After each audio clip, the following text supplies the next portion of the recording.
Today we are travelling back in time to 1999 to talk about a set that seems to have been almost forgotten. Yes, today we are talking about a promotional set that was released for the second Pokémon movie in Japan, and it goes by the name of Southern Island. This set featured 18 cards that when put together make something pretty special. Yeah, they make a subscribe button. No, but all jokes aside, this set featured two different islands, the first being a tropical island and the second is a rainbow island in the shape of a Pikachu. The English set of Southern Island didn't release until 2001, which means the cards took a very interesting turn for the English market, as the now 18 promo cards were done in a Neo style of artwork, whilst in the Japanese version of these cards they have the old base rocket design, which makes these the only Generation 2 Pokemon to have the base rocket styled cards. The Japanese set featured regular holos, whereas the UK-US set featured Cosmo holos, which to us nerds means one thing: swirls.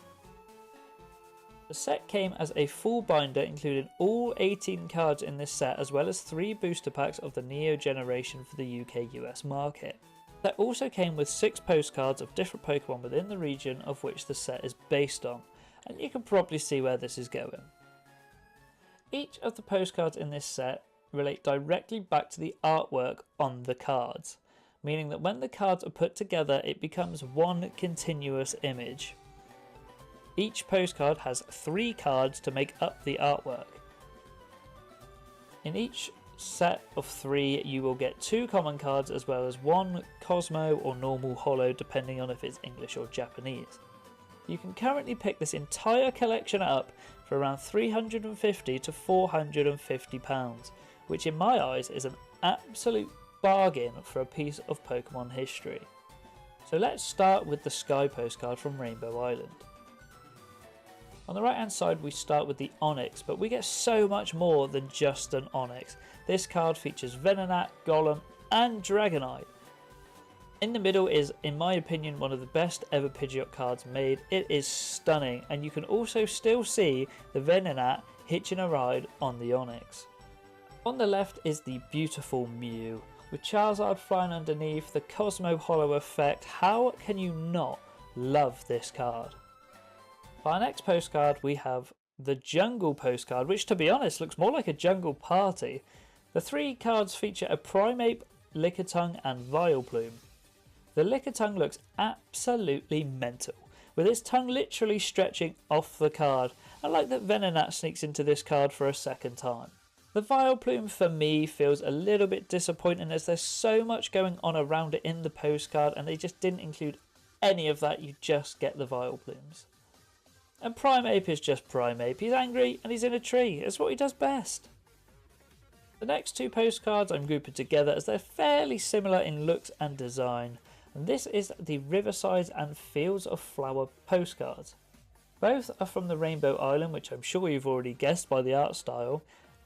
And we're going to start off by looking at the Riverside cards. And sadly, although we see Pikachu in the postcards, the closest we come to him featuring on the actual cards is him showing off his toes, which for me is a bit sad because I love Pikachu cards.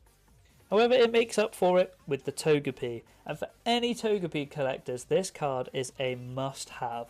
The rainbow leaves around Togepi as well as the Cosmo Holo just looks insane.